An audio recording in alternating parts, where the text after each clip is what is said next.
ఇప్పుడు మనకి green tea ఉంది. ఈ గ్రీన్ టీ అనేది చాలా మెడిసినల్ ప్రాపర్టీస్ ఉంటాయి. ఇది మనకు వెయిట్ రిడక్షన్‌కి, డయాబెటిస్ కంట్రోల్‌కి, తర్వాత సెల్స్ రిజువినేట్ చేయడానికి ఎంతో హెల్త్ బెనిఫిట్స్ లభిస్తాయి.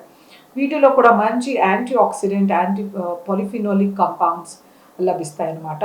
వీటిలో మనకి క్యాటచిన్, ఎపికాటచిన్ గ్యాలేట్, ఎపికాటచిన్ గ్యాలేట్ ఇలాంటి మంచి పొటెంట్ యాంటీ ఆక్సిడెంట్స్. ఇవి మన శరీరానికి ఎంతో మేలు చేస్తాయన్నమాట. ఇవి మనకి కార్డియో ప్రొటెక్టివ్ లాగా పనిచేస్తాయి. యాంటీ క్యాన్సర్ ప్రాపర్టీస్ గాను, వెయిట్ రిడక్షన్‌కి, ఇంకా సెల్స్ మంచిగా మెచ్యూర్ అవ్వడానికి హెల్ప్ చేస్తాయి అన్నమాట.